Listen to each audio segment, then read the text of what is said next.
ಶ್ರೀ ಗುರುಭ್ಯೋ ನಮಃ ಪರಮಗುರುಭ್ಯೋ ನಮಃ ಶ್ರೀಮದಾನಂದತೀರ್ಥ ಭಗವತ್ಪಾದಾಚಾರ್ಯ ಗುರುಭ್ಯೋ ನಮಃ ಹರಿ ಓಂ. ನಾರಾಯಣಂ ಸುರಗುರುಂ ಜಗದೇಕನಾಥಂ ಭಕ್ತಪ್ರಿಯಂ ಸಕಲಲೋಕನಮಸ್ಕೃತಂ ಚ ತ್ರೈಗುಣ್ಯವರ್ಜಿತಮಜಂ ವಿಭುಮದ್ಯಮೀಶಂ ವಂದೇ ಭವಘ್ನಂ ಅಮರಾಸುರಸಿದ್ಧವಂದ್ಯಂ. ನಾರಾಯಣಾಯ ಪರಿಪೂರ್ಣಗುಣರ್ಣವಾಯ ವಿಶ್ವೋದಯಸ್ಥಿತಿಲಯೋನ್ನಿಯತಿಪ್ರದಾಯ ಜ್ಞಾನಪ್ರದಾಯ ವಿಬುಧಾಸುರಸೌಖ್ಯದುಃಖಸತ್ಕಾರಣಾಯ ವಿತತಾಯ ನಮೋ ನಮಸ್ತೆ. ಸರ್ವಮಂಗಲಮಂಗಲ್ಯೆ ಶಿವೆ ಸರ್ವಾರ್ಥಸಾಧಿಕೆ ಶರಣ್ಯೇ ತ್ರ್ಯಂಬಕೆ ಗೌರಿ ನಾರಾಯಣಿ ನಮೋಸ್ತುತೆ. ಧರ್ಮ ವಿಜ್ಞಾನ ವೈರಾಗ್ಯ ಪರಮೈಶ್ವರ್ಯಶಾಲಿನಃ ಆನಂದತೀರ್ಥ ಭಗವತ್ಪದಾನ್ ವಂದೇ ನಿರಂತರಂ. ಭವತಿ ಯದನುಭಾವಾದೇಡಮೂಕೋऽಪಿ ವಾಗ್ಮೀ ಜಡಮತಿರಪಿ ಜಂತುರ್ಜಾಯತೆ ಪ್ರಾಜ್ಞಮೌಲಿಃ. ಸಕಲವಚನಚೇತೋ ದೇವತಾ ಭಾರತೀ ಸಾ ಮಮ ವಚಸಿ ನಿಧತ್ತಾಂ ಸನ್ನಿಧಿಂ ಮಾನಸೇ ಚ. ನಮೋऽಸ್ತು ತಾತ್ವಿಕಾ ದೇವಾಃ ವಿಷ್ಣುಭಕ್ತಿಪರಾಯಣಾಃ ಧರ್ಮಮಾರ್ಗೇ ಪ್ರೇರಯन्तु ಜ್ಞಾನಮಾರ್ಗೇ ಪ್ರೇರಯन्तु ಭವಂತಃ ಸರ್ವ ಏವ ಹಿ.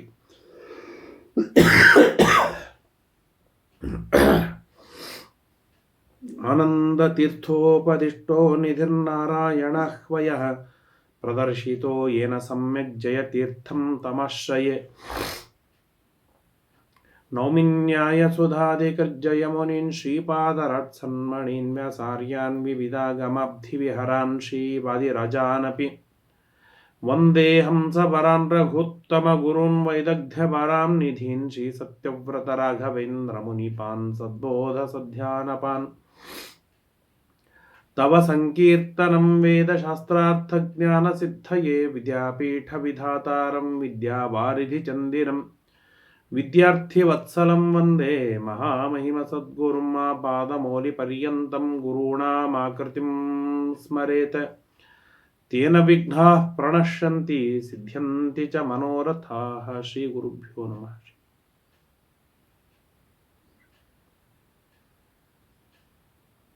ಶ್ರೀ ಗುರುಭ್ಯೋ ನಮೋ ನಮಃ ಹರಿ ಓಂ. ನಾರಾಯಣಂ ನಮಸ್ಕೃತ್ಯ ನರಂ ಚೈವ ನರೋತ್ತಮಂ ದೇವೀಂ ಸರಸ್ವತೀಂ ವ್ಯಾಸಂ ತತೋ ಜಯಂ ಉದೀರಯೇತ್. ಮಹತ್ವಾದ್ ಭಾರವತ್ವಾಚ್ಚ ಮಹಾಭಾರತಮುಚ್ಯತೆ ನಿರುಕ್ತಮಸ್ಯ ಯೋ ವೇದ ಸರ್ವಪಾಪೈಃ ಪ್ರಮುಚ್ಯತೆ. ಕೃಷ್ಣದ್ವೈಪಾಯನಂ ವ್ಯಾಸಂ ವಿದ್ಧಿ ನಾರಾಯಣಂ ಪ್ರಭುಂ ಕೋ ಹ್ಯನ್ಯಃ ಪುಂಡರೀಕಾಕ್ಷಾನ್ ಮಹಾಭಾರತಕೃತ್ ಭವೇತ್. ವೇದೇ ರಾಮಾಯಣೇ ಚೈವ ಪುರಾಣೇ ಭಾರತೆ ತಥಾ ಆದಾವಂತೆ ಚ ಮಧ್ಯೆ ಚ ವಿಷ್ಣುಃ ಸರ್ವತ್ರ ಗೀಯತೆ.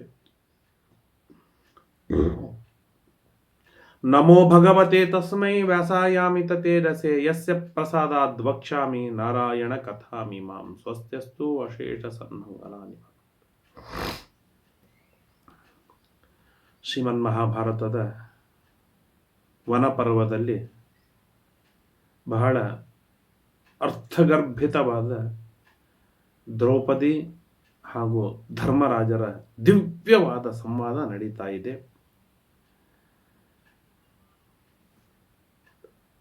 ಕ್ಷಮೆ ಬಹಳ ಮುಖ್ಯ ಅಂತ ಧರ್ಮರಾಜ, ದುಷ್ಟರ ಮೇಲೆ ಕ್ಷಮೆ ಮಾಡಬಾರದು ಎಂದು ದ್ರೌಪದಿ. ದುಷ್ಟರ ಮೇಲೆ ಕ್ಷಮೆ ಮಾಡಬಾರದು ಅಂತಾದರೆ ಸಿಟ್ಟು ಮಾಡಿಕೊಳ್ಳಬೇಕಾ? ಹಾಗಾದರೆ ಸಿಟ್ಟಿನಲ್ಲಿ ನಾನಾ ತರಹದ ದೋಷಗಳಿವೆ ಅಂತ ಧರ್ಮರಾಜನ ಆರ್ಗ್ಯ. ಧರ್ಮ ಬಹಳ ಮುಖ್ಯ. ಆದರೆ ರಾಜ, ನೀನು ಹುಟ್ಟಿನಿಂದ ಧರ್ಮ ಮಾಡ್ತಾ ಬಂದಿದ್ದೀಯಾ. ನಿನ್ನ ಅಣ್ಣ ತಮ್ಮಂದಿರು ಧರ್ಮದಲ್ಲಿ ರತರಾಗಿದ್ದಾರೆ, ನಾನು ಧರ್ಮದಲ್ಲಿ ಇದ್ದೇನೆ, ಜಗತ್ತು ಧರ್ಮದಲ್ಲಿ ಇದೆ. ಹಾಗಿದ್ದರೂ ನಿನಗೆ ದುರ್ಬುದ್ಧಿ ಬಂತ್ಯಾಕೆ?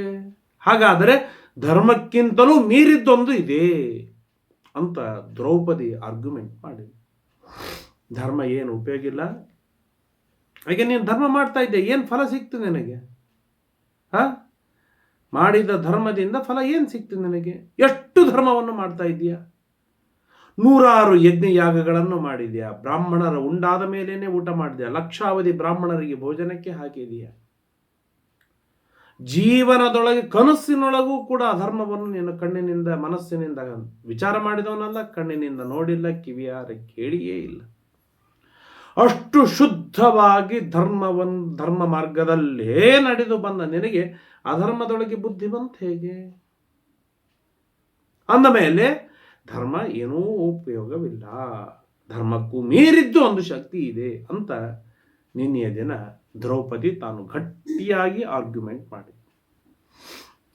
ಆಗ ಯುಧಿಷ್ಠಿರ ವಾಚ, ಧರ್ಮರಾಜ ಮಾತಾಡ್ತ, ವಲ್ಗು ಚಿತ್ರಪದಂ ಶ್ಲಕ್ಷಣಂ ಯಾಜ್ಞಸೇನಿ ತ್ವಯಾವಚ. ಯಾಜ್ಞಸೇನಿ ದ್ರೌಪದಿ ಎಷ್ಟು ಚಂದಾಗಿ ಮಾತನಾಡಿ ನನ್ನನ್ನು ಏನಂತಾರೆ ಧರ್ಮ ಮಾರ್ಗದಿಂದ ವಿಮುಖನನ್ನಾಗಿ ಮಾಡುವ ಮುಖಾಂತರ ನಾಸ್ತಿಕರನ್ನಾಗಿ ಮಾಡುವ ಪ್ರಯತ್ನವನ್ನು ಮಾಡ್ತಾ ಇದೆಯಾ. ಸ್ವಯಂ ನಾಸ್ತಿಕವಾದವನ್ನು, ಧರ್ಮವನ್ನು ಬಿಡು, ಧರ್ಮದಿಂದ ಏನು ಉಪಯೋಗವಿಲ್ಲ ಅಂತ ಹೇಳುವುದು ಏನಿದೆ, ಇದು ನಾಸ್ತಿಕವಾದವಲ್ಲವೇ? ಆ ನಾಸ್ತಿಕವಾದದೊಳಗೆ ನನ್ನನ್ನು ಪ್ರೇರೇಪಿಸ್ತೀಯಾ ದ್ರೌಪದಿ? ಒಂದು ತಿಳಿದುಕೋ, ನಾನು ಹೇಳ್ತೇನೆ, ನಾಹಂ ಧರ್ಮಫಲಾಕಾಂಕ್ಷಿ ರಾಜಪುತ್ರಿ ಚರಾಮ್ಯುತ. ನಾನು ಧರ್ಮವನ್ನು ಮಾಡ್ತೇನೆ, ಧರ್ಮಫಲದ ಅಪೇಕ್ಷೆ ನನಗಿಲ್ಲ.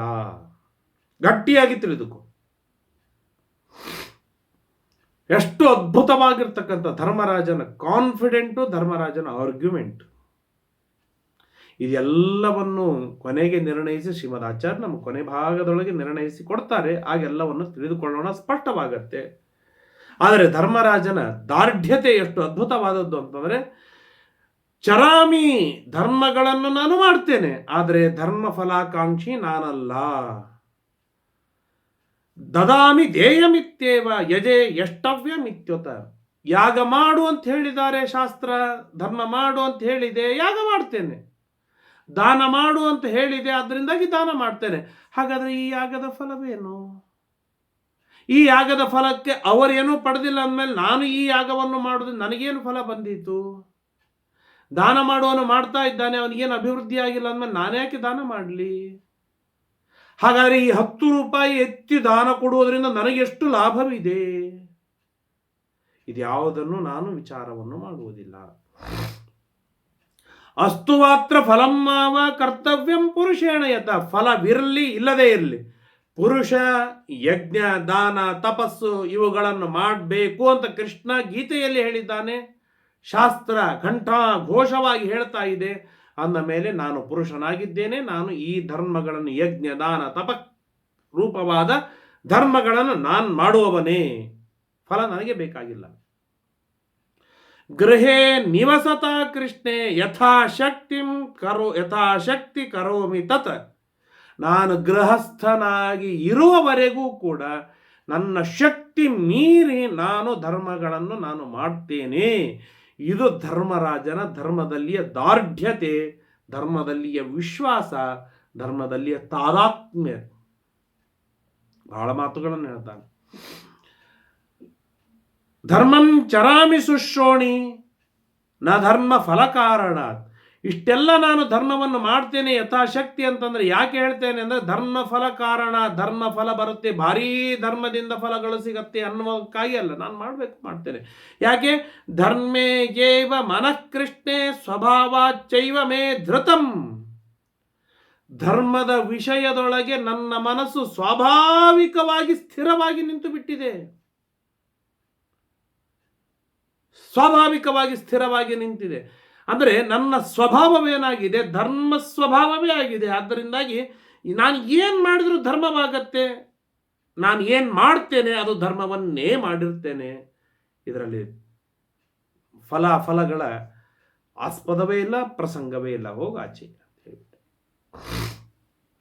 ನಮಗಿಲ್ಲೊಂದು ಪ್ರಶ್ನೆ ಬರುತ್ತೆ. ಹಾಗಾದರೆ ಧರ್ಮಕ್ಕೆ ಫಲ ಅಪೇಕ್ಷವನ್ನು ಪಡಬಾರ್ದ ನಾವು ಅಂತ ಪ್ರಶ್ನೆ ಬಂದರೆ, ಧರ್ಮರಾಜನ ದೃಷ್ಟಿ ಎಷ್ಟು ಅದ್ಭುತವಾಗಿದೆ ಅಂತ ಹೇಳ್ತಾನೆ. ನ ಧರ್ಮ ಫಲಮಾಪ್ನೋತಿ ಯೋ ಧರ್ಮಂ ದೋಗ್ಧುಮಿಚ್ಛತಿ. ಯಾರು ಧರ್ಮವನ್ನು ಹಿಂಡುವುದಕ್ಕಾಗಿ ಪ್ರಯತ್ನವನ್ನು ಮಾಡ್ತಾನೆ ಅವನು ಎಂದಿಗೂ ಫಲವನ್ನು ಪಡೆಯಲಾರ, ಧರ್ಮದ ಫಲವನ್ನು ಪಡೆಯಲಾರ. ಯಾಕೆ ಪಡೆಯಲಾರ ಅಂತಂದರೆ, ಈ ಧರ್ಮ ಮಾಡಬೇಕು, ಶಾಸ್ತ್ರವಿಹಿತವಾಗಿದೆ, ದೇವರ ಆಜ್ಞೆಯಾಗಿದೆ, ನಾನು ಮಾಡಬೇಕು ಇಷ್ಟೇ. ನಾನು ಮಾಡಿದ ಒಂದು ಪ್ರದಕ್ಷಿಣೆ, ನಾನು ಮಾಡಿದ 10 ರೂಪಾಯಿ ದಾನಕ್ಕೆ ನನಗೆ ಕೋಟಿ ರೂಪಾಯಿ ನನಗೆ ಬರಲಿ, ನಾನು ಅದನ್ನು ಹಾಕಿ ಹಿಂಡಿ ತೆಗಿತೇನೆ ಅಂತಂದರೆ ಅದು ಎಲ್ಲಿ ಅದು ಫಲ ಕೊಟ್ಟಿತು? ಇವತ್ತೆಲ್ಲ ನಮ್ಮ ವೃತ್ತಿ, ನಮ್ಮ ನಡತೆ ಆ ನಿಟ್ಟಿನೊಳಗಿದೆ. ಮಾಡಿದ ಅತ್ಯಲ್ಪ ಧರ್ಮ, ಆ ಅತ್ಯಲ್ಪ ಧರ್ಮಕ್ಕೆ ನಾವು ಅನುಭವಿಸಬೇಕಾದ ಎಲ್ಲ ಸುಖಗಳನ್ನು ಕೂಡ ಈ ಧರ್ಮದಿಂದಲೇ ಹಿಂಡುವ ಪ್ರಯತ್ನವನ್ನು ಮಾಡುತ್ತೇವೆ. ಅದು ಹೇಗಾದೀತು? ಎಂಥ ಫಲ ಸಿಕ್ಕಿತು? ಎಷ್ಟು ಅದ್ಭುತವಾದ ಮಾತಿದೆ, ಎಷ್ಟು ಸುಂದರವಾದ ಮಾತಿದೆ. ನ ಧರ್ಮ ಫಲಮಾಪ್ನೋತಿ ಯೋ ಧರ್ಮಂ ದೊಗ್ಧುಮಿಚ್ಛತಿ. ಯಾರು ಧರ್ಮವನ್ನು ಹಿಂಡುವುದಕ್ಕಾಗಿ ಪ್ರಯತ್ನವನ್ನು ಮಾಡ್ತಾನೆ, ಅವನು ಧರ್ಮದ ಫಲವನ್ನು ಪಡೆಯುವುದಿಲ್ಲ. ಯಶ್ಚೈನಂ ಶಂಕತೆ ಕೃತ್ವಾ ನಾಸ್ತಿಕ್ಯಾತ್ ಪಾಪಚೇತನಃ ಅತಿವಾದಾನ್ ಮದಾಚ್ಚೈವ ಮಾ ಧರ್ಮಂ ಅಭಿಶಂಕತಃ. ಯಾವನು ಧರ್ಮದ ವಿಷಯದೊಳಗೆ ಶಂಕೆ ಇದೆ, ಸಂಶಯವಿದೆ, ನಾಸ್ತಿಕ್ಯ ಬುದ್ಧಿಯಿಂದ ಪಾಪಿಷ್ಠನಾದ ವ್ಯಕ್ತಿ ಅವನು ಶಂಕಾವನ್ನು ಪಡ್ತಾನೆ, ಅವನು ಧರ್ಮದ ಫಲವನ್ನು ಪಡೆಯುವುದಿಲ್ಲ. ಅಂದರೆ ಮೊದಲನೇದ್ದು, ಧರ್ಮವನ್ನು ಹಿಂಡಿ ಎಲ್ಲ ಫಲಗಳನ್ನು ಪಡಿತೇನೆ ಅನ್ನೋವನಿಗೆ ಧರ್ಮದ ಫಲ ಸಿಗುವುದಿಲ್ಲ. ಯಾವನು ಪಾಪಿಷ್ಠ, ನಾಸ್ತಿಕ್ಯ ಬುದ್ಧಿಯಿಂದ ಧರ್ಮದಲ್ಲಿ ಶಂಕೆ ಮಾಡ್ತಾನೆ, ಅವನಿಗೆ ಧರ್ಮದ ಫಲವಿಲ್ಲ. ಧರ್ಮಾತಿಶಂಕಿ ಪುರುಷ ತಿರ್ಯಗತಿಪರಾಯಣ. ಧರ್ಮದಲ್ಲಿ ಅತಿಶಂಕವನ್ನು ಪಡುವ, ಸಂಶಯವನ್ನು ಪಡುವಂತಹ ವ್ಯಕ್ತಿ ಅವನು ತಿರ್ಯಗತಿಪರಾಯಣ, ಅಂಧನ್ ತಮಸ್ಸಿಗೆ ಹೋಗ್ತಾನೆ. ಅವನು ಊರ್ಧ್ವಲೋಕಕ್ಕೆ ಹೋಗಲಾರ, ತೆಳಗಿನ ಮಾರ್ಗವನ್ನು ಧರ್ಮೋ ಯಸ್ಯ ಅತಿಶಂಕ್ಯಸ್ಯ ಆರ್ಷಂ ವಾ ದುರ್ಬಲಾತ್ಮನಃ ವೇದಾತ್ ಶೂದ್ರ ಇವಾಪೇಯಾತ್ ಸಲೋಕಾತ್ ಅಜರಾಮರಾತ್. ಬಹಳಷ್ಟು ಮಾತುಗಳನ್ನು ಹೇಳ್ತಾರೆ. ವೇದಾಧ್ಯಾಯಿ ಧರ್ಮಪರಃ ಕುಲೇ ಜಾತಃ ಮನಸ್ವಿನಿ ಸ್ಥವಿರೇಷು ಸ ಯೋಕ್ತವ್ಯ ರಾಜಭಿರ್ಧರ್ಮಚಾರಿಭಿಃ ಪಾಪೇಯಾಂ ಸಹಿಶೂದ್ರೇಭ್ಯ ತಸ್ಕರೇಭ್ಯೋ ವಿಶಿಷ್ಯತೆ. ಯಾರು ವೇದಾಧ್ಯಾಯಿಯಾಗಿದ್ದಾನೆ, ಧರ್ಮನಿಷ್ಠನಾಗಿದ್ದಾನೆ, ಉತ್ತಮವಾದ ಸತ್ಕುಲ ಪ್ರಸೂತನಾಗಿದ್ದಾನೆ, ಸ್ಥವೀರೇಷು ಸ ಯೋಕ್ತವ್ಯ ವೃದ್ಧರಲ್ಲಿ ಆಸಕ್ತನಾಗಿದ್ದಾನೆ, ಅರ್ಥಾತ್ ವೃದ್ಧರ ಸೇವೆಯೊಳಗೆ ರತನಾಗಿದ್ದಾನೆ, ಧರ್ಮಚಾರಿಯಾದ ರಾಜರುಗಳಿಂದ ಯಾರು ಕೂಡಿಕೊಂಡಿದ್ದಾನೆ, ಅವನು ಬಹಳ ಉತ್ತಮನಾದ ಗತಿಯನ್ನು ತಾನು ಪಡೆಯುತ್ತಾನೆ. ಇಲ್ಲದೇ ಇದ್ದರೆ ಹಾಳಾಗಿ ಹೋಗ್ತಾನೆ. ಶಾಸ್ತ್ರಾತಿಗೂ ಮಂದಬುದ್ಧಿ ಯೋ ಧರ್ಮಂ ಅತಿಶಂಕತೆ. ಮಂದಬುದ್ಧಿಯಾದ ವ್ಯಕ್ತಿ ಯಾರು ಧರ್ಮವನ್ನು ಶಂಕ ಪಡ್ತಾನೆ, ಅವನು ಶಾಸ್ತ್ರಾತಿಗ, ಶಾಸ್ತ್ರ ಮೀರಿದ ವ್ಯಕ್ತಿ ಅವನು. ಹಾಗಾಗಿ ಅವನು ಬಹಳ ಫಲವನ್ನು ಪಡೆಯುವುದಿಲ್ಲ. ಹಾಗಾದರೆ ಇಲ್ಲಿ ನಮಗೆ ಮಧ್ಯೆ ಒಂದು ಪ್ರಶ್ನೆ ಬರುತ್ತದೆ. ಆ ಪ್ರಶ್ನೆ ಸುಂದರವಾದ, ಹಾಗಾದರೆ ಧರ್ಮಕ್ಕೆ ಫಲವಿಲ್ಲವಾ? ಧರ್ಮವನ್ನು ಮಾಡ್ತಾ ಹೋಗುವುದು ಅಷ್ಟೇ, ಧರ್ಮಕ್ಕೆ ಫಲವಿಲ್ಲವಾ? ಅಂದರೆ ಧರ್ಮದಿಂದ ಫಲವನ್ನು ಹಿಂಡಿ ತೆಗಿಬಾರದು, ಧರ್ಮದಲ್ಲಿ ಫಲ ಸಿಗತ್ತೋ ಇಲ್ಲೋ ಸಂಶಯ ಪಡಬಾರದು, ಧರ್ಮವನ್ನು ಮೀರಿ ನಡೆಯಬಾರದು. ಹಾಗಾದರೆ ಧರ್ಮದ ಫಲ ಸಿಗುವುದಿಲ್ಲ, ಶಾಸ್ತ್ರವನ್ನು ಮೀರಿದ ವ್ಯಕ್ತಿಗೆ ಧರ್ಮದ ಫಲ ಸಿಗೋದಿಲ್ಲ. ಈ ರೀತಿಯಾಗಿ ನೀವು ಹೇಳೋದಾದರೆ ಧರ್ಮಕ್ಕೆ ಫಲವೇ ಇಲ್ಲ ಅಂತ ಆದರೆ ಧರ್ಮ ಮಾಡಬೇಕು ಯಾಕೆ? ಅಂದರೆ ಶಾಸ್ತ್ರ ಹೇಳ್ತಾರೆ, ಯದೇವ ವಿದ್ಯೆಯ ಕರೋತಿ ಶ್ರದ್ಧೆಯ ಉಪನಿಷದ ಕರೋತಿ ತದೇವ ವೀರ್ಯವತ್ತರಂ ಭವತಿ. ಯಾವ ಧರ್ಮ ಕಾರ್ಯವನ್ನು ಶ್ರದ್ಧೆಯ ಮಾಡ್ತಾನೆ, ಉಪನಿಷತ್ತು ಭಗವಂತನ ವಿಶಿಷ್ಟವಾದ ಚಿಂತನೆಯೊಂದಿಗೆ ಮಾಡ್ತಾನೆ, ವಿದ್ಯೆಯ ತತ್ವಜ್ಞಾನ ಭರಿತನಾಗಿ ಕರ್ಮವನ್ನು ಮಾಡ್ತಾನೆ, ಅಂತಹ ಕರ್ಮ ವೀರ್ಯವತ್ತರಂ ಭವತಿ, ಮಹಾಫಲಕಾರಿಯಾಗತ್ತೆ, ವಿಚಾರವಿಲ್ಲ. ಆದರೆ ಮಾಡಿದ ಧರ್ಮಕ್ಕೆ ಮಹಾಫಲವನ್ನು ತೆಗಿತೇನೆ ಅಂತಂದರೆ ಅದು ಸಾಧ್ಯವಿಲ್ಲ, ಪಡೆಯಲಿಕ್ಕೆ ಸಾಧ್ಯವಿಲ್ಲ. ಇದು ಶಾಸ್ತ್ರ, ಮಹಾಭಾರತ ಹೇಳೋದು. ಅಲ್ಲಿ ದ್ರೌಪದಿ, ಇಷ್ಟು ಧರ್ಮಕ್ಕೆ ಫಲ ಸಿಕ್ಕಿಲ್ಲ, ಫಲ ಇಲ್ಲ ಅಂತ ಹೇಳ್ತೀಯ, ಹೇಗೆ ಹೇಳ್ತೀಯ ನೀನು? ಪ್ರತ್ಯಕ್ಷಂ ಹಿ ತ್ವಯಾ ದೃಷ್ಟ ಋಷಿರ್ಗಚ್ಚನ್ ಮಹಾತಪಾಹ. ಈಗ ತಾನೇ ನಿನ್ನೆಯ ದಿನ ಬಂದಿದ್ರಲ್ಲ ಆ ಮಾರ್ಕಂಡೇಯ ಋಷಿಗಳು, ಚಿರಂಜೀವಿ ಆಗ್ತಾನೆ. ಹೇಗೆ ಆಗ್ತಾನೆ? ಇದೇ ಧರ್ಮದಿಂದಲೇ ಅಲ್ಲ, ಅದು ನೀನು ಕಂಡಿದ್ದೀಯಲ್ಲ.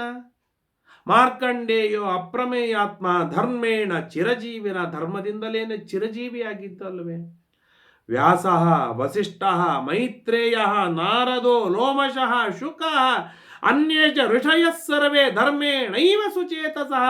ಸ್ವಯಂ ನಿನ್ನ ಮಾವಂದರಾಗಿರ್ತಕ್ಕಂಥ ವೇದವ್ಯಾಸದೇವರು, ವಸಿಷ್ಠರು, ಮೈತ್ರೇಯರು, ನಾರದರು, ಲೋಮಶರು, ಶುಕಾಚಾರ್ಯರು, ಧೌಮ್ಯಾಚಾರ್ಯರು, ನಮ್ಮ ಕುಲಗುರುಗಳಾದ ಧೌಮ್ಯಾಚಾರ್ಯರು, ಇವರೆಲ್ಲರೂ ಧರ್ಮದಲ್ಲಿಯೇನೆ ಆಸಕ್ತ ಅಭಿರುಚಿ ಉಳ್ಳವರಾದವರು ಅಲ್ಲವೇ? ಪ್ರತ್ಯಕ್ಷಂ ಪಶ್ಯಸಿ ಹ್ಯೇತಾನ್ ದಿವ್ಯಯೋಗ ಸಮನ್ವಿತಾನ್, ಅದ್ಭುತವಾದ ಯೋಗ ಸಾಮರ್ಥ್ಯಗಳನ್ನು ಪಡೆದದ್ದು ನೀನೆ ನೋಡ್ತೀಯಲ್ಲ. ಶಾಪಾನುಗ್ರಹಣೆ ಶಕ್ತಾನ್ ದೇವೇಭ್ಯೋಪಿ ಗರೀಯಸಃ, ಈ ಎಲ್ಲ ಮಹಾಮಹಾ ಋಷಿಗಳು ಶಾಪಾನುಗ್ರಹ ಸಮರ್ಥರಾಗಿದ್ದಾರೆ, ದೇವತೆಗಳಿಗಿಂತಲೂ ಉತ್ತಮರಾಗಿದ್ದಾರೆ ಎನ್ನುವುದನ್ನು ನಿನ್ನ ಕಣ್ಣಾರ ಕಂಡಿಯಲ್ಲೇ. ಏತೇಹಿ ಧರ್ಮಮೇವಾದೋ ವರ್ಣಯಂತಿ ಸದಾನಗೆ, ಈ ಮಹಾಜ್ಞಾನಿಗಳು ಧರ್ಮವನ್ನು ಬಿಟ್ಟು ಬೇರೆ ಯಾವುದನ್ನಾದ್ರೂ ಮಾತಾಡಿದ್ದು ನೋಡಿದ್ದೀಯಾ ನೀನು? ಅಂದಮೇಲೆ ಯಾಕೆ ನನಗೆ ಧರ್ಮದ ಮೇಲೆ ಇಷ್ಟು ಆಕ್ಷೇಪ ಕಟಾಕ್ಷ? ಅಥೋ ನಾರ್ಹಸಿ ಕಲ್ಯಾಣಿ ಧಾತಾರಂ ಧರ್ಮಮೇವಚ, ಧರ್ಮವನ್ನಾಗಲಿ ಧಾತಾರ ಆ ಧರ್ಮವನ್ನು ಪ್ರೇರಣೆಯನ್ನು ಮಾಡುವಂಥ ಭಗವಂತನನ್ನಾಗಲಿ ಶಂಕೆ ಪಡಬೇಡ. ರಜೋ ಮೂಢೇನ ಮನಸ ಕ್ಷೇಪ್ತುಂ ಶಂಕಿತುಮೇವಚ, ರಜೋ ಗುಣದಿಂದ ವಿಮೂಢನಾದ ವ್ಯಕ್ತಿ ಯಾರು ಅವನು ಧರ್ಮದ ವಿಷಯದೊಳಗೆ ಶಂಕೆ ಪಡ್ತಾನೆ. ತಮೋ ಗುಣದಿಂದ ವಿಮೂಢನಾಗಿರ್ತಕ್ಕಂಥ ವ್ಯಕ್ತಿ ಯಾರು ಅವನು ಧರ್ಮವನ್ನು ಉಲ್ಲಂಘನೆ ಮಾಡ್ತಾನೆ. ಸತ್ವಗುಣದಿಂದ ವಿಮುಕ್ತಳಾಗು, ಸತ್ವಗುಣದಿಂದ ನೀನು ಏನಂತಾಳೆ ಯುಕ್ತಳಾಗು, ಆಗ ಧರ್ಮದೊಳಗೆ ಸ್ಪಷ್ಟವಾದ ಮಾರ್ಗ ನಿನಗೆ ಸಿಕ್ಕು ಬರುತ್ತದೆ. ಒಂದು ತಿಳಿದುಕೋ ಹೇಳುತ್ತೇನೆ, ಆತ್ಮ ಪ್ರಮಾಣ ಉನ್ನದ್ದ ಶ್ರೇಯಸೋ ಹ್ಯವಮನ್ಯತೆ. ದ್ರೌಪದಿ ಯಾರಿಗೆ ತಾನೇ ತನ್ನ ಮಾತುಗಳೇ ಗಟ್ಟಿಯಾದ ಪ್ರಮಾಣ, ನಾನು ಸರಿಯಾಗಿ ಹೇಳಿದ್ದೇನೆ, ನಾನು ಸರಿಯಾಗಿ ತಿಳಿದುಕೊಂಡಿದ್ದೇನೆ, ನಾನು ನಡೆದುವ ಮಾರ್ಗ ಇದು ಸರಿ ಎಂಬುದಾಗಿ ಯಾರು ಉನ್ಮಾದದಲ್ಲಿದ್ದಾನೆ ಆ ವ್ಯಕ್ತಿ ಶ್ರೇಯಾಂಸರನ್ನು ಹಿರಿಯರನ್ನು ಅವಮಾನವನ್ನು ಮಾಡುವವನೇ ಆಗಿರ್ತಾನೆ. ಎಂಥ ಮಾತಿದೆ! ಇವತ್ತು ಜಗತ್ತಿನಲ್ಲಿ ನೋಡುವ ಯಾರೆಲ್ಲ ಹಿರಿಯರಿಗೆ ಅವಮಾನವನ್ನು ಮಾಡುತ್ತಾರೆ, ಹಿರಿಯರನ್ನು ನಿಂದೆ ಮಾಡ್ತಾನೆ, ಹಿರಿಯರನ್ನು ತೆಗಳ್ತಾನೆ, ಹಿರಿಯರನ್ನು ದ್ವೇಷ ಮಾಡ್ತಾನೆ, ಆ ವ್ಯಕ್ತಿಯಲ್ಲಿ ಇಡುವಂತಹ ಉನ್ನತವಾಗಿರ್ತಕ್ಕಂಥ ಗುಣನೋ ದೋಷನೋ, ದೋಷವೇ ಗುಣ ಅಂತ ಹೇಗೆ ಹೇಳೋದು, ತಾನು ಗುಣ ಅಂತ ತಿಳಿದುಕೊಂಡಿದ್ದಾನೆ, ದೋಷವೇ ಅದು ಏನು ಅಂತಂದರೆ ಆತ್ಮ ಪ್ರಮಾಣ ಉನ್ನದ್ಧ. ನಾನು ಸರಿಯಾಗಿದ್ದೇನೆ, ನನ್ನ ವಿಚಾರ ಸರಿಯಾಗಿದೆ, ನಾನು ಹೊರಡ್ತಾ ಇರುವ ಮಾರ್ಗ ಉತ್ತಮವಾದ ರಾಜಮಾರ್ಗವಾಗಿದೆ ಎನ್ನುವ ಅಹಂಕಾರದೊಳಗೆ ಯಾರು ಮುಳುಗಿರ್ತಾನೆ ಅವನಿಗೆ ಮಹಾಮಹಾಜ್ಞಾನಿಗಳು, ದೊಡ್ಡದಾದ ಶಾಸ್ತ್ರ, ದೇವತೆಗಳು, ಋಷಿಗಳು, ದಾಸರು, ಮುನಿಗಳು, ಯತಿಗಳು ಯಾರನ್ನೂ ನೋಡದೇನೆ ಅವರನ್ನು ಚೆನ್ನಾಗಿ ಅವಮಾನವನ್ನು ಮಾಡ್ತಾನೆ. ಈ ಅವಮಾನದ ಮಾನ್ಯರ ಅವಮಾನ ಬಿರುಗಾಳಿ ಕೇಳೆಚ್ಚರಿಕೆ ಎಂಬುದಾಗಿ ಹೇಗೆ ಶಾಸ್ತ್ರ ಹೇಳುತ್ತೆ, ಈ ಎಲ್ಲ ತರಹದ ಅವಮಾನಗಳಿಗೆ ಮೂಲಭೂತವಾಗಿರ್ತಕ್ಕಂಥದ್ದು ನಾನ್ ಭಾರಿ, ನಾನು ತಿಳಿದಿದ್ದೇ ಅತ್ಯದ್ಭುತವಾದದ್ದು, ನಾನ್ಯಾಕೆ ಇನ್ನೊಬ್ಬರ ಪತ್ರ ಇನ್ನೊಬ್ಬರನ್ನು ಉತ್ತಮ ಅಂತ ನಂಬಲಿ ಅಂತ ನಡೆದುಕೊಂಡಂತಹ ವಿಚಾರವನ್ನು ಮಾಡುವಂತಹ ವ್ಯಕ್ತಿ ಮಹಾಭಾರತ. ಅಂದು ಅದನ್ನು ನಮ್ಮೆಲ್ಲರ ಜೀವನಾಡಿಯನ್ನು ಗ್ರಹಣವನ್ನು ಮಾಡಿದ ಮಹಾಭಾರತ ಅಂದು ನಮಗೆ ತಿಳಿಸಿಕೊಡುತ್ತೆ ಏನಂತೆ, ಆತ್ಮ ಪ್ರಮಾಣ ಉನ್ನದ್ಧ ಶ್ರೇಯಸೋ ಹ್ಯವಮನ್ಯತೆ ಪ್ರಾಯಶ್ಚಿತ್ತಂ ನ ತಸ್ಯ ಅಸ್ತಿ ಯೋ ಧರ್ಮಂ ಅತಿಶಂಕತೆ. ಯಾರಿಗೆ ತಾನು ಭಾರಿ ಅಂತ ತಿಳಿದಿದ್ದಾನೆ, ಯಾರು ಧರ್ಮವನ್ನು ಶಂಕಾ ಪಡ್ತಾ ಇದ್ದಾರೆ, ಧರ್ಮದ ಮೇಲೆ ಸಂಶಯವಿದೆ, ಈ ಈರ್ವರಿಗೂ ಕೂಡ ಪ್ರಾಯಶ್ಚಿತ್ತ ಇಲ್ಲ ಜಗತ್ತಿನೊಳಗೆ. ಧ್ಯಾಯಂಸ ಕೃಪಣ ಪಾಪೋ ನಲೋಕಾನ್ ಪ್ರತಿಪದ್ಯತೆ ಪ್ರಮಾಣಾದ್ಯ ನಿವೃತ್ತೋ ಹಿ ವೇದಶಾಸ್ತ್ರಾರ್ಥ ನಿಂದಕ.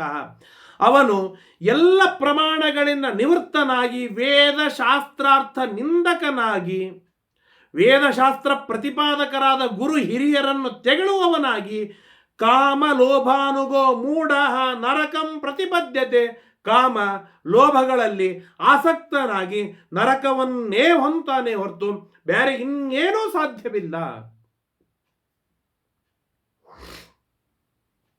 ಅಶಂಕಮಾನ ಕಲ್ಯಾಣಿ ಸೋಮೂತ್ರ ಅನಂತ್ಯಮಶ್ನುತೆ. ಯಾರು ಧರ್ಮದೊಳಗೆ ನಿಶ್ಶಂಕ ಪ್ರವೃತ್ತಿಯಿಂದ ಧರ್ಮವನ್ನು ಮಾಡ್ತಾನೆ, ಫಲ ಅಪೇಕ್ಷೆ ಇಲ್ಲದೆ, ಶ್ರೀಕೃಷ್ಣ ಪರಮಾತ್ಮ ಇದೇ ಹೇಳಿದ್ದಲ್ಲ, ಕರ್ಮಣ್ಣೇವಾಧಿಕಾರಸ್ಥೆ ಮಾ ಫಲೇಶು ಕದಾಚನ, ನಿನಗೆ ಫಲದ ವಿಷಯದೊಳಗೆ ಅಧಿಕಾರವಿಲ್ಲ. ನಿನಗೆ ಅಧಿಕಾರವಿರೋದು ಕರ್ಮದಲ್ಲಿ ಮಾತ್ರ ಅಧಿಕಾರ. ಕರ್ಮವನ್ನು ನೀನು ಮಾಡು, ಫಲ ಕೊಡುವವನು ದೇವನಿದ್ದಾನೆ.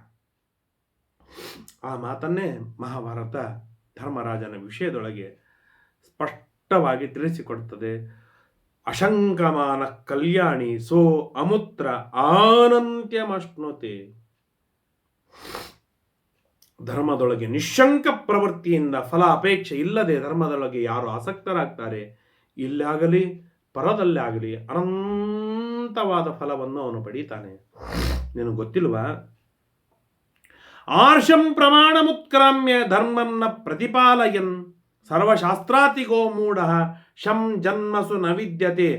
ಋಷಿಗಳು ಹಾಕಿಕೊಟ್ಟ ಧರ್ಮ ಮಾರ್ಗವನ್ನು ಉತ್ಕ್ರಮಣವನ್ನು ಮಾಡಿ ಮೀರಿ ಧರ್ಮವನ್ನು ಪ್ರತಿಪಾದನೆಯನ್ನು ಮಾಡದೇನೆ, ಧರ್ಮವನ್ನು ಪರಿಪಾಲನೆಯನ್ನು ಮಾಡದೇನೆ ಸರ್ವಶಾಸ್ತ್ರಗಳಿಂದ ವಿಮೂಢನಾಗಿರ್ತಕ್ಕಂಥ ವ್ಯಕ್ತಿ ಎಂದಿಗೂ ಕೂಡ ಶಂ ಜನ್ಮಸು ನ ವಿಂದತಿ, 100 ಜನ್ಮಗಳನ್ನು ತಾಳಿದರೂ ಕೂಡ ಶಂ ಸುಖವನ್ನು ಅವನು ಪಡೆಯುವುದಿಲ್ಲ. ಯಾಕೆ ಅಂತಂದ್ರೆ ಶಿಷ್ಟೈರಾಚರಿತಂ ಧರ್ಮ ಕೃಷ್ಣೇ ಮಾಸ್ಮಾತಿ ಶಂಕದಾಹ. ಶಿಷ್ಟರು ಆಚರಣೆಯನ್ನು ಮಾಡಿಕೊಂಡು ಬಂದಿರತಕ್ಕಂತಹ ಈ ಧರ್ಮವಿದೆ. ಇದು ಇವತ್ತಿನ ಧರ್ಮವಿಲ್ಲ, ಅನಾದಿ ಕಾಲದಿಂದ ಬಂದಂತಹ ಧರ್ಮ. ಇದು ಸನಾತನವಾಗಿರ್ತಕ್ಕಂತಹ ಧರ್ಮ. ಹಾಗಾಗಿ ಈ ಧರ್ಮದ ಬಗ್ಗೆ ಸಂಶಯ ಪಡಬೇಡ, ಫಲದ ಅಪೇಕ್ಷೆ ಇಡಬೇಡ. ಅಫಲೋ ಯದಿ ಧರ್ಮಸ್ಯ ಚರಿತೋ ಧರ್ಮಚಾರಿಭಿಃ ಅಪ್ರತಿಷ್ಠೆ ತಮಸ್ಯೇತ ಜಗನ್ ಮಜ್ಜೇದ್ ಅನಿಂದಿತೆ ನಿರ್ವಾಣಂ ನಾದಿಗಚ್ಚೇಯು ಜೀವೇಯು ಪಶುಜೀವಿಕಾಂ.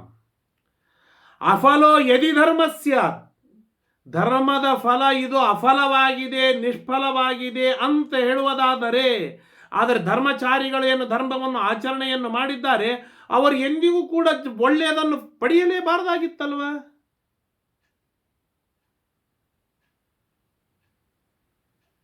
ಅವರಿಗೆ ಒಳ್ಳೆಯದಾಗಿದೆ, ಅದ್ಭುತವಾದ ಸಾಮರ್ಥ್ಯಗಳನ್ನು ಪಡೆದುಕೊಂಡಿದ್ದಾರೆ. ಇದರರ್ಥ ಧರ್ಮ ಇದು ಸಫಲವಾಗಿದೆ ಹೊರತು, ಫಲ ಬಂದು ತೀರುತ್ತೆ ಹೊರತು ಅದು ಎಂದಿಗೂ ನಿಷ್ಫಲವಾದದ್ದಲ್ಲ.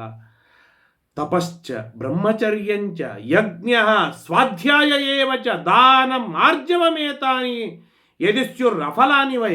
ತಪಸ್ಸು, ಬ್ರಹ್ಮಚರ್ಯ, ಯಜ್ಞ, ಸ್ವಾಧ್ಯಾಯ, ದಾನ, ರುಜುಮಾರ್ಗದಲ್ಲಿ ಇರುವುದು, ಇವು ಇತ್ಯಾದಿ ರೂಪವಾದ ಏನೆಲ್ಲ ಧರ್ಮಗಳು ಇದು ಅಫಲವಾಗಿದೆ ಅಂತಾಗಿದ್ದರೆ, ಆಗ ಈ ಅಫಲವಾದ ಕ್ರಿಯೆಗಳನ್ನು ಹಿರಿಯರು ಯಾಕೆ ಮಾಡ್ತಾ ಇದ್ರು? ಈಶ್ವರ ಕಸ್ಯ ಹೇತೋಸ್ತೆ ಚಲೆಯುರ್ ಧರ್ಮ ಮಾದೃತಾಹ. ಆ ಮಹಾ ಐಶ್ವರ್ಯವನ್ನು ಪಡೆದವರು ಯಾಕೆ ಆಗ್ತಿದ್ರು ಅವರೆಲ್ಲರೂ? ಋಷಯಃ ದೇವಾಃ ಗಂಧರ್ವ ಸುರ ರಾಕ್ಷಸಃ ಈಶ್ವರ ಕಸ್ಯ ಹೇತೋ. ಋಷಿಗಳಾಗಲಿ, ಗಂಧರ್ವರಾಗಲಿ, ದೇವತೆಗಳಾಗಲಿ, ಉಳಿದವರಾಗಲಿ, ಇವರೆಲ್ಲರೂ ಈಶ್ವರಾಹ ಐಶ್ವರ್ಯವಂತರು ಹೇಗೆ ಆಗ್ತಿದ್ದರು? ಯಾಕೆ? ಅತ್ಯಂತ ಆದರದಿಂದ ಧರ್ಮವನ್ನು ಮಾಡಿರುವುದರಿಂದಾಗಿ ಆ ಒಡೆತನವನ್ನು ಅವರು ಪಡೆದವರಾಗಿದ್ದಾರೆ, ಐಶ್ವರ್ಯವನ್ನು ಪಡೆದವರಾಗಿದ್ದಾರೆ ಅಲ್ವಾ? ತ್ವಯ್ಯೇತದ್ವೈ ವಿಜಾನೀಹಿ ಜನ್ಮ ಕೃಷ್ಣೇ ಯಥಾಶ್ರುತಂ. ಬೇರೆ ಯಾರ್ದು ಬೇಡ, ಪಾಂಚಾಲಿ, ಯಾಜ್ಞಸೇನಿ, ಬೇರೆಯವ್ರದ್ದು ಯಾರ್ದು ಬೇಡ. ನಿನ್ನ ಜನ್ಮ ಹೇಗಾಯ್ತು ಹೇಳು? ಯಜ್ಞವನ್ನು ಮಾಡುವುದರಲ್ಲಿ ಆ ಯಜ್ಞದ ಫಲರೂಪವಾಗಿ ಅಲ್ಲ ನೀನು ಬಂದಿದ್ದು. ಆಮೇಲೆ ಸ್ವಯಂ ಧರ್ಮದ ಫಲರೂಪಿಣಿ ನೀನಾಗಿದೀಯಾ, ಸ್ವಯಂ ಫಲರೂಪಿಣಿ ನೀನಾಗಿದೀಯಾ. ಮತ್ತೆ ಯಾಕೆ ಇದು ಚಿಂತೆ? ವೇತ್ಥ ಚಾಪಿ ಯಥಾಜಾತೋ ದೃಷ್ಟದ್ಯುಮ್ನ ಪ್ರತಾಪವಾನ್. ಮಹಾಬಲಾಢ್ಯನಾಗಿರ್ತಕ್ಕಂಥ ದೃಷ್ಟದ್ಯುಮ್ನನು ಯಜ್ಞದ ಫಲವಲ್ಲವೇ? ಯಜ್ಞದ ಫಲವಲ್ಲವೇ? ಆಮೇಲೆ ಧರ್ಮ ಇದು ನಿಷ್ಫಲವಾಗಿದೆ, ಅಫಲವಾಗಿದೆ ಅಂತ ಯಾಕೆ ಹೇಳುವುದದು? ಆಮೇಲೆ ಫಲ ಸಿಕ್ಕೇ ಸಿಗತ್ತೆ. ಏತಾವದೇವ ಪರ್ಯಾಪ್ತಂ ಉಪಮಾನಂ ಶುಚಿಸ್ಮತೆ. ಇದಕ್ಕೂ ಮೀರಿ ನಾನು ನಿನಗೇನು ಹೇಳುವುದಿಲ್ಲ. ಸ್ವಯಂ ನೀವಿಬ್ಬರೇ ಯಜ್ಞದ ಫಲವಾಗಿದ್ದೀರಾ ಅಂತ ಆದ್ಮೇಲೆ ನಾನು ಇನ್ನೇನು ಹೇಳಲಿ? ನಾನು ಮತ್ತಿನ್ನೇನು ಹೇಳುವುದೇನಿದೆ? ಕರ್ಮಣಾಂ ಫಲಮಸ್ತೀತಿ ಧೀರೋ ಅಲ್ಪೇನಾಪಿ ತುಷ್ಯತಿ.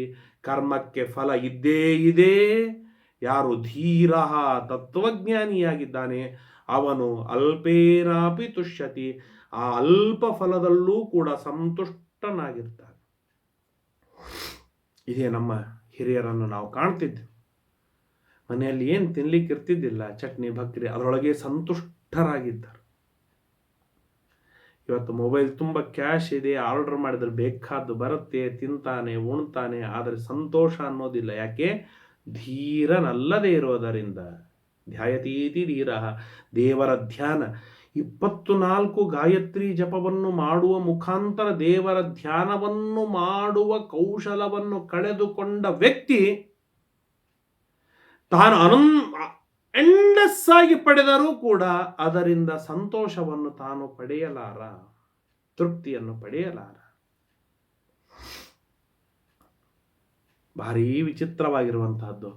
ಯಾವ ವ್ಯಕ್ತಿ ದೇವರ ಧ್ಯಾನ, ಚಿಂತನೆ, ಪೂಜೆ, ಜಪ, ತಪ, ಅನುಷ್ಠಾನ, ಯಜ್ಞ, ಯಾಗಗಳಲ್ಲಿ ಆಸಕ್ತನಾಗಿದ್ದಾನೆ, ಅಭಿರುಚಿ ಉಳ್ಳವನಾಗಿದ್ದಾನೆ, ಅವನು ಪಡೆಯುವುದು ಅತ್ಯಲ್ಪವಾಗಿದ್ದರೂ ಕೂಡ ಅವನು ಪರಮ ಸಂತುಷ್ಟನಾಗಿರ್ತಾನೆ. ಧೀರ ಅಲ್ಪೇ ನಾಪಿ ತುಷ್ಯತಿ ಬಹುನಾಪಿಹ್ಯ ವಿದ್ವಾಂಸ ನೈವ ತುಷ್ಯತ್ಯಬುದ್ಧಯ. ಬಹುನಾಪಿ, ಬಹಳಷ್ಟು ಇರುತ್ತೆ, ಆದರೆ ಅವಿದ್ವಾಂಸನಾಗಿರ್ತಾನೆ, ಅವನಿಗೆ ತತ್ವಜ್ಞಾನವಾಗಿರುವುದಿಲ್ಲ. ಆದ್ದರಿಂದ ಅವನು ನೈವ ತುಷ್ಯತಿ, ಅವನು ಎಂದೆಂದಿಗೂ ಸಂತೋಷ ಪಡುವುದಿಲ್ಲ, ಅವನಿಗೆ ತೃಪ್ತಿ ಅನ್ನೋದೇ ಇರುವುದಿಲ್ಲ.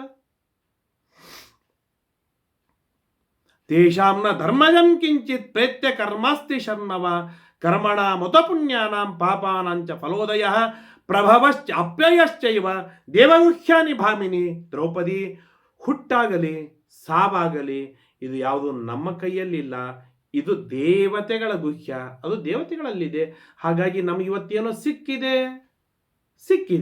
ಇವತ್ತೇನೋ ಕಳೆದು ಹೋಗಿದೆ ಅಂದ ಮಾತ್ರಕ್ಕೆ ಸಿಕ್ಕಿದೆ ಅಂತ ಹಿಗ್ಗೋದು ಬೇಡ, ಕಳೆದು ಹೋಗಿದೆ ಅಂತ ಕುಗ್ಗೋದು ಬೇಡ. ನನ್ನ ಧರ್ಮ ಮಾರ್ಗವನ್ನು ನಾನು ಯಾವ ಕಾರಣಕ್ಕೂ ಬಿಡುವುದು ಬೇಡ, ಧರ್ಮ ಮಾರ್ಗದಲ್ಲಿ ಇರೋಣ. ಅಪಿಕಲ್ಪ ಸಹಸ್ರೇಣ ನಸ ಶ್ರೇಯೋ ಅಧಿಗಚ್ಚತಿ ನೈತಾನಿ ವೇದಯ ಕಶ್ಚಿನ್ ಮುಹ್ಯತ್ಯತ್ರ ಪ್ರಜಾಯಿಮಾಹ. ಯಾರು ರಕ್ಷಾಣ್ಯೇತಾನಿ ದೇವಾನಾಂ ಗೂಢಮಾಯಾ ಹಿ ದೇವತಾ.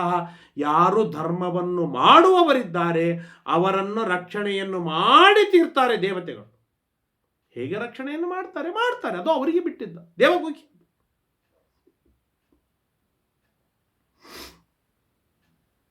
ಹೇಳ ನಿನಗೊಂದು ಮಾತು ದ್ರೌಪದಿ, ಪಾಂಚಾಲಿ.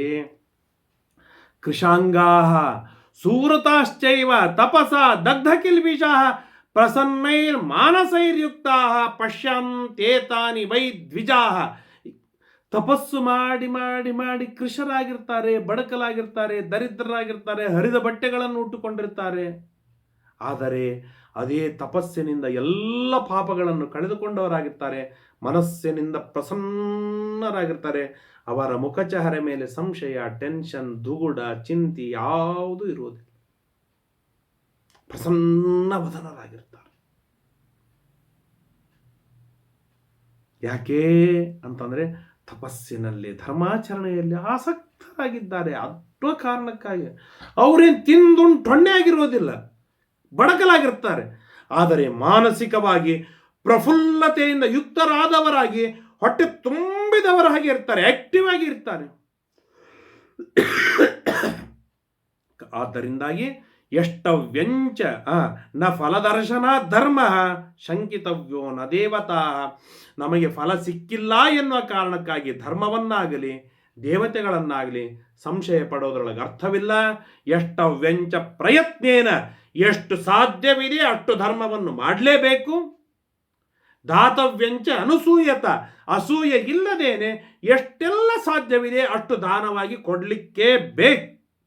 ಕರ್ಮಣಾಂ ಫಲಮಸ್ತೀಹ ತಥೈವ ಧರ್ಮಶಾಸನಂ.